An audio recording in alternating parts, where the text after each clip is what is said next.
दोस्तों, रामायण की कहानी तो हम सभी जानते हैं, जिसमें श्री राम अपने छोटे भाई लक्ष्मण के साथ वनवास पर जाते हैं 14 साल के लिए, जहां पर लक्ष्मण द्वारा रावण की बहन शूर्पणखा का नाक काट दिया जाता है, जिस वजह से रावण माता सीता का अपहरण कर लेता है।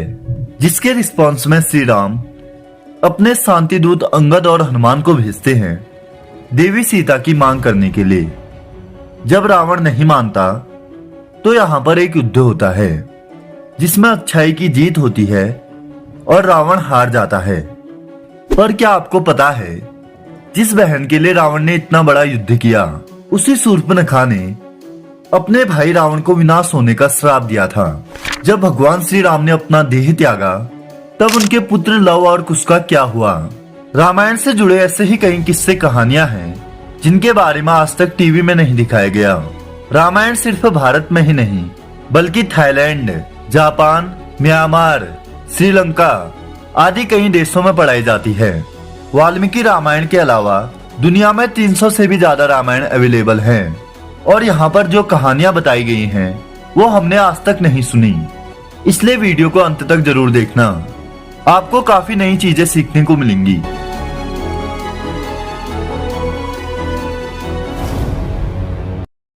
नंबर 1, क्या आपको पता है सूर्यवंशी होने के बावजूद भगवान राम को श्री रामचंद्र क्यों कहा जाता है? श्री रामचंद्र मानस के अनुसार जब भगवान राम का जन्म हुआ, तब सूर्यदेव भगवान राम के बाल स्वरूप से अत्यंत मोहित हुए और अपने रथ के साथ आसमान में 1 माह तक खड़े रहे। इस पर चंद्रमा दुखी हुए कि मुझे तो मौका ही नहीं मिल रहा प्रभु श्री राम के दर्शन करने का। भगवान राम किसी को दुखी कैसे देख सकते थे, इसलिए भगवान राम ने कहा कि आज से जब भी मेरा नाम लिया जाएगा, उसके साथ तुम्हारा नाम भी जुड़ जाएगा। इसलिए श्री राम को श्री रामचंद्र कहा जाता है। नंबर 2, महर्षि वाल्मीकि द्वारा रचित रामायण में करीब 24,000 श्लोक हैं। हर 1,000 श्लोक के बाद आने वाले पहले अक्षर से गायत्री मंत्र बनता है। गायत्री मंत्र में 24 अक्षर होते हैं और वाल्मीकि रामायण में 24,000 श्लोक हैं। इसका अर्थ है गायत्री मंत्र की उत्पत्ति वाल्मीकि रामायण से हुई थी। नंबर 3, भगवान राम के जन्म से पहले ही महादेव राम नाम का जाप कर रहे थे। माता को बड़ा आश्चर्य हुआ, कौन है राम जिसका जाप त्रिकालदर्शी देवों के देव महादेव स्वयं करते हैं। उत्सुकता पूर्वक माता ने भगवान शिव से पूछा। तब महादेव ने ये संपूर्ण रामायण प्रभु श्री राम के जन्म से पहले ही माता को सुनाई थी। ये कथा वहाँ पर बैठे एक कौवे ने भी सुन ली, जिसका अगला जन्म काकभुसुंडी के रूप में हुआ। नंबर 4, काकभुसुंडी को श्राप था कि वे 1,000 जन्म लेंगे और अपने पूर्व जन्म की बातें वे नहीं भूलेंगे, इसलिए उन्हें भगवान शिव द्वारा सुनाई गई रामायण कंठस्थ याद थी। नंबर 5, जब प्रभु श्री राम का जन्म हुआ, तब काकभुसुंडी बालक राम के आसपास ही रहते और उनकी लीला देखते। एक बार बालक राम खेल रहे थे, जिनके हाथ में रोटी का एक टुकड़ा था। काकभुसुंडी ने रोटी का वो टुकड़ा बालक राम से छीन लिया, जिस पर बालक राम जोर जोर से रोने लगे। तब काकभुसुंडी गहरी सोच में पड़ गए। उन्हें प्रभु श्री राम पर संदेह होने लगा। उन्होंने सोचा, ये तीनों लोगों का स्वामी है जो रोटी के एक छोटे से टुकड़े के लिए रो रहा है। ये तो एक साधारण सा बालक है।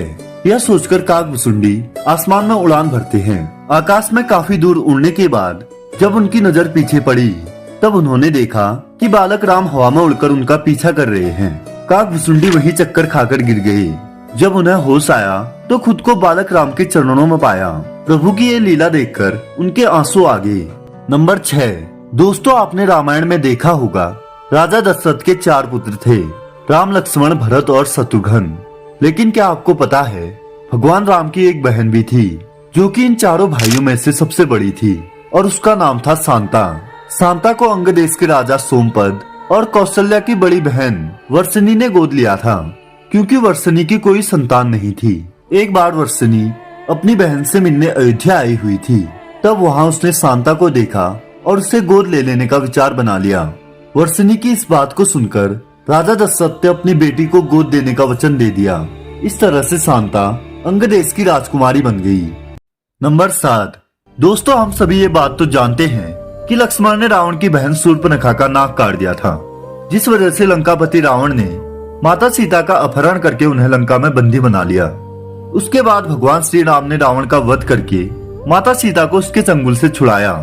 लेकिन आप में से बहुत कम ही लोग ये जानते होंगे कि शूर्पणखा ने ही अपने भाई रावण को नाश होने का श्राप दिया था, क्योंकि शूर्पणखा के पति का नाम विद्युजीव था और वह कालकेय राजा का सेनापति था। जब रावण विश्व विजय पर निकला तब उसका सामना कालकेय राजा के साथ हुआ। युद्ध में रावण ने विद्युजीव यानी कि अपने ही बहन के पति को मार डाला। तब से ही शूर्पणखा ने ठान लिया कि एक दिन उसी के कारण रावण का अंत होगा।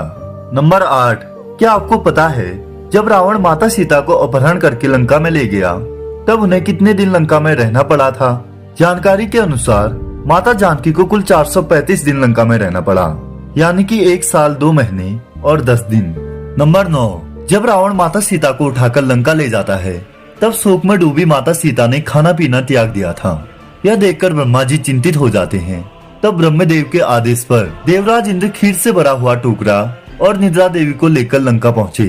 निद्रा देवी सभी राक्षसनियों को मोह निद्रा में डाल देती हैं, जिस वजह से सभी राक्षसनियां सो जाती हैं।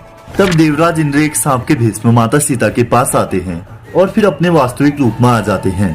तभी देवराज इंद्र ने अपना परिचय माता सीता को दिया और उस दिव्य खीर को खाने को कहा, और साथ ही साथ ये भी कहा कि इस दिव्य खीर को खाने के बाद आपको वर्षों तक भूख नहीं लगेगा।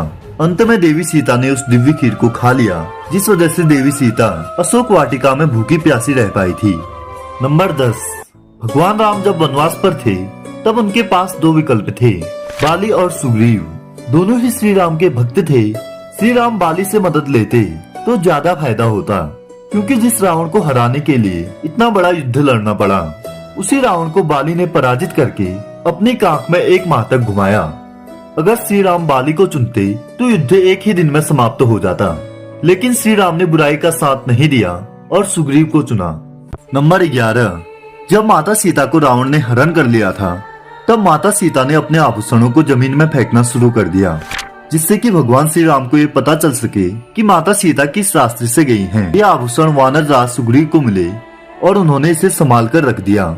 जब भगवान राम माता सीता को ढूंढते हुए मलय पर्वत पर पहुँचे, जहाँ पर सुग्रीव बाली के भय से छिपे हुए थे, तब सुग्रीव ने माता सीता के इन आभूषणों को श्री राम को सौंप दिया। इन आभूषणों को देखकर श्री राम लक्ष्मण से कहते हैं, ये देखो लक्ष्मण, ये तो देवी सीता के बाजूबंद और कर्णफूल हैं। क्या तुम इसे पहचानते हो?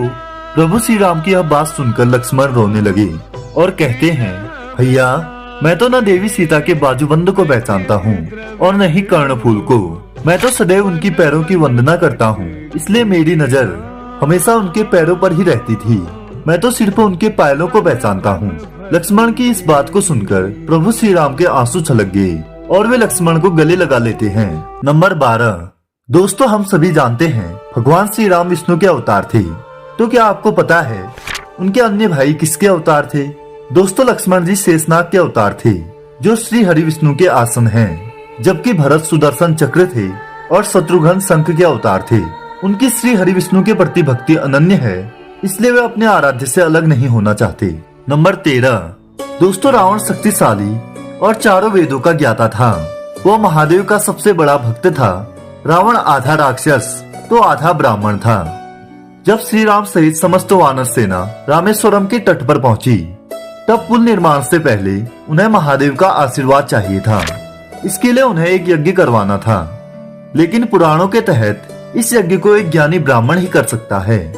जब रावण को पता चला कि ये यज्ञ होने वाला है, तब रावण इसे अपना सौभाग्य समझकर पूजा कराने हेतु स्वयं रामेश्वरम आया था और यज्ञ संपन्न कर श्री राम को विजय होने की शुभकामनाएं भी दी। जबकि कुछ किताबों के अनुसार रावण ने कहा था कि वो सिर्फ महादेव को देखकर यहाँ आया है। वो तो महादेव का सबसे बड़ा भक्त था, वो इस सौभाग्य को नहीं खोना चाहता था। वीडियो कैसा लगा कमेंट में जरूर बताना। Thanks for watching.